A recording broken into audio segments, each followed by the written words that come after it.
não consigo te lembrar, gastar. Eu já corri de vento em popa, mas agora com que roupa? Com que roupa? Eu vou pro samba que você me convidou. Pouco mais de um ano depois de terminar a primeira Copa do Mundo, o Rio de Janeiro e o Brasil foram abençoados por uma divina estátua. No alto do Morro do Corcovado, o Cristo Redentor abriu os braços para iluminar a vida dos brasileiros. Mas era mesmo na capital federal que a vida pulsava.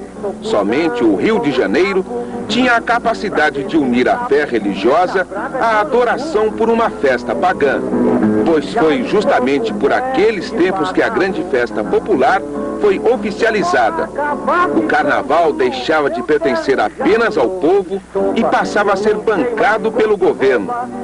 A gigantesca imagem do Cristo testemunhava também o sucesso de um carioca boêmio que, com seus sambas, fazia até a morte parecer bonita.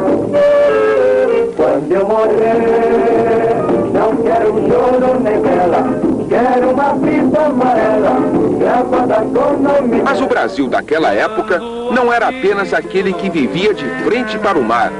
O interior escondido mostrava sua face através das páginas de muitos livros. Um deles, escrito por Gilberto Freire, foi Casa Grande e Senzala. Na obra, Freire valoriza o papel dos negros e mestiços na formação da cultura brasileira. E a cultura popular do Brasil foi enriquecida quando as barreiras do racismo começaram a cair. Foi assim também no futebol. Com um time composto por muitos negros, a seleção brasileira derrotou a uruguaia campeã do mundo por 2-1 em pleno estádio Centenário. Muito próximo da segunda Copa do Mundo, o profissionalismo invadiu o futebol brasileiro. A conservadora CBD lutou pela manutenção do amadorismo. Mas a maioria dos clubes se tornou profissional e criou a Federação Brasileira de Futebol. A luta entre as duas facções acabou enfraquecendo a seleção que iria representar o Brasil na segunda Copa do Mundo de futebol. Os clubes profissionais não cederam seus jogadores à convocação da CBD. O Palestra Itália chegou mesmo a esconder seus atletas numa fazenda. Mesmo assim, a CBD conseguiu aliciar alguns jogadores que já eram profissionais. Um deles, Luizinho Mesquita, que jogava no São Paulo. Muito dinheiro não, mas que já havia algum dinheiro, já havia. E de maneira que nós, quando fomos para a Europa, nós já tínhamos uma gratificação especial por jogo ganho e tínhamos também, foi combinado também isso no navio, uma diária para que nós pudéssemos fazer uns passeios, umas compras, assim, mas já havia algum dinheiro, sim. Da mesma forma que na primeira Copa, o Brasil embarcou para o segundo campeonato cercado pela desconfiança e marcado pela falta de seriedade. Eu acho que nós saímos aqui com pouco preparo e sem nenhum preparo psicológico. Nós fomos jogar um campeonato na Europa. Tanto fazia jogar na Europa como jogar aqui no Rio de Janeiro, jogar em São Paulo, aqui. Era mais um campeonato. E nós não tivemos esse incentivo psicológico, esse incentivo que é necessário numa equipe de futebol que vai principalmente disputar um campeonato do mundo. Então a gente tem que impor na cabeça do jogador que ele não vai só jogar, fazer uma demonstração da sua habilidade pessoal, ele vai defender uma bandeira. E isso é muito necessário para que a gente jogue com um pouco mais de alma as partidas de futebol. Porque não existe partida de futebol fácil. E nós fomos mais passear do que jogar um campeonato. Depois de 11 dias de viagem, os jogadores brasileiros encontraram uma Itália que respirava futebol. Insufladas pelo fascismo de Benito Mussolini, as massas italianas lotaram todos os estádios. Assim foi também no primeiro jogo da seleção brasileira, no dia 27 de maio de 1934. 40 mil torcedores se acotovelaram no estádio Ferraris, em Gênova. Pena que, para o Brasil, a Copa do Mundo durou um jogo só. A Espanha do grande goleiro Zamora venceu por 3-1 e obrigou a seleção brasileira a voltar para casa. Não havia vez que você chegasse na área daquele danado espanhol que ele não estivesse gritando com toda a defesa dele. Então a defesa jogava jogava olhando para frente, sem precisar estar olhando se tinha alguém por trás ou não. Ele dizia, para aqui, para a direita, cuidado com fulano, cuidado com o Betano. E a pessoa ia cercando e fazia bloqueio perfeito para ele. Eu acho que depois que nós perdemos, foi uma decepção geral.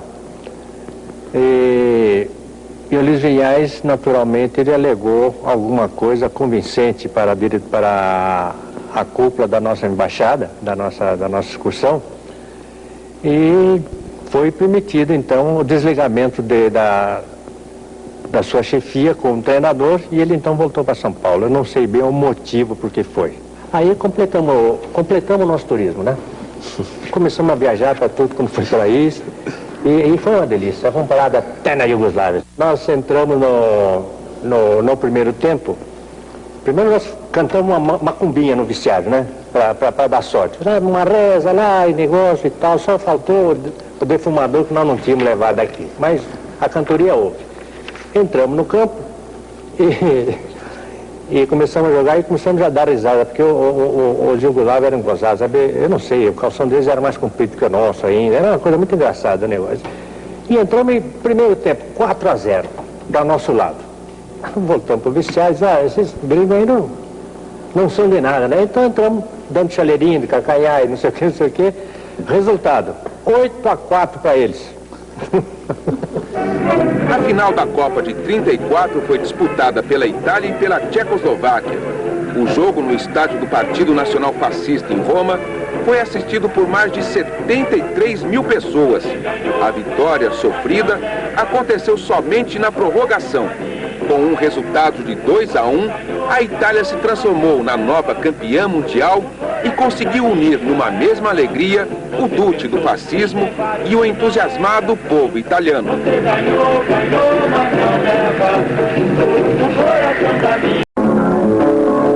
Não consigo ter nem pra gastar, eu já corri de vento em popa, mas agora Dom Quixote,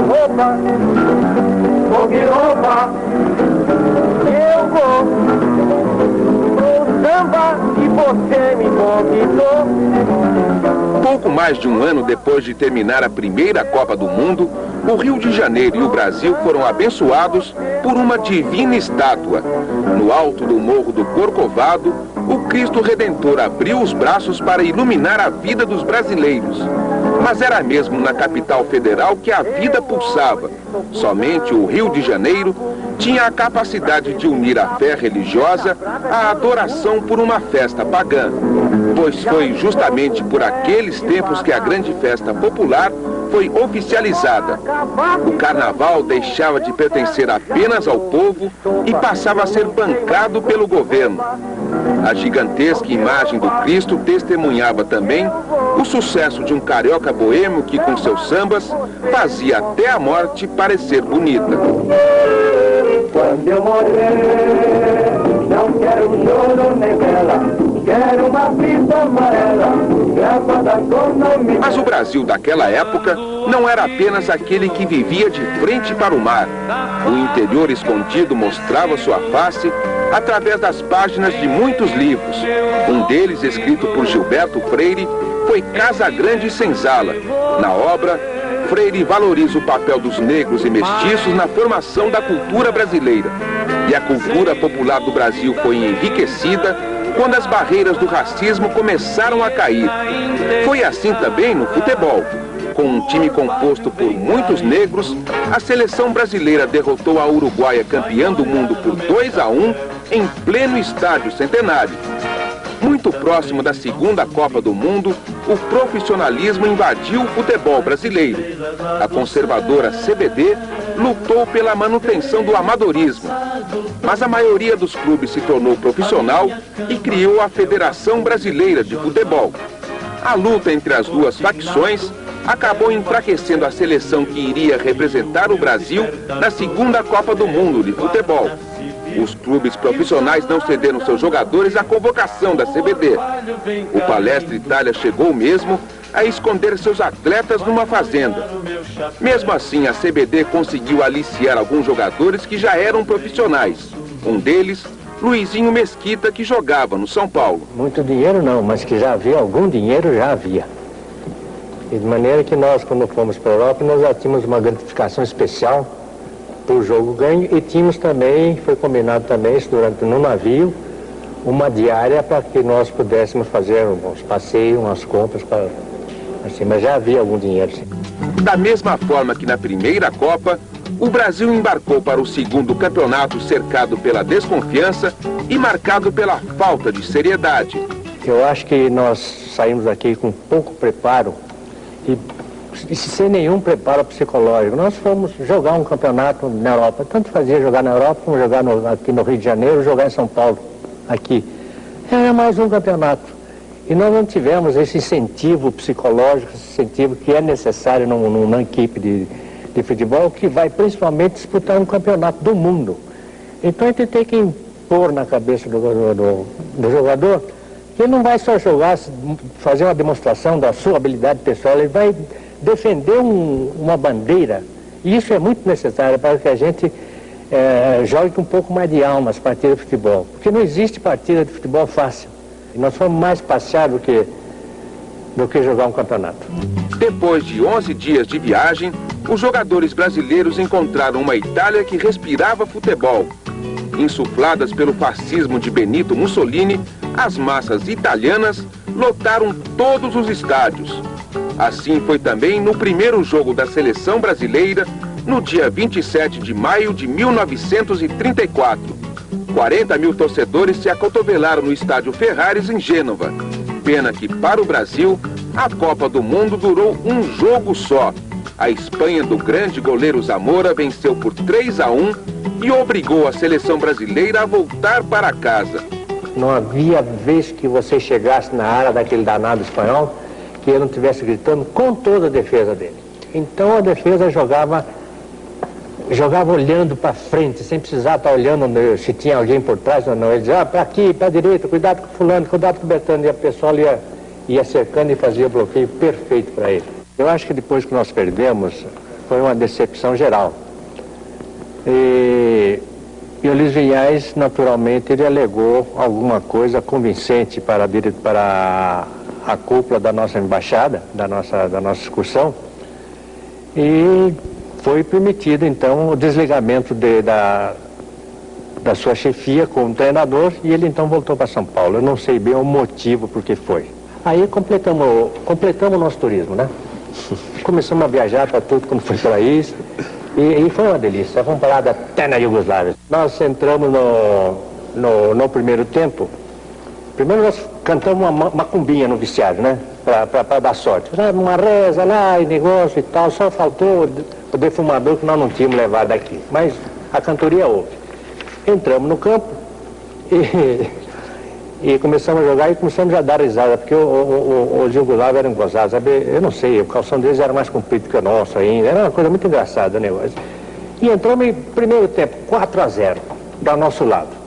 Voltamos para o vestiário e disse, esses brigos aí não são de nada, né? Então entramos dando chaleirinho de cacaiá e não sei o que. Resultado, 8-4 para eles. A final da Copa de 34 foi disputada pela Itália e pela Tchecoslováquia. O jogo no estádio do Partido Nacional Fascista em Roma foi assistido por mais de 73 mil pessoas. A vitória sofrida aconteceu somente na prorrogação. Com um resultado de 2-1, a Itália se transformou na nova campeã mundial e conseguiu unir numa mesma alegria o Duce do fascismo e o entusiasmado povo italiano.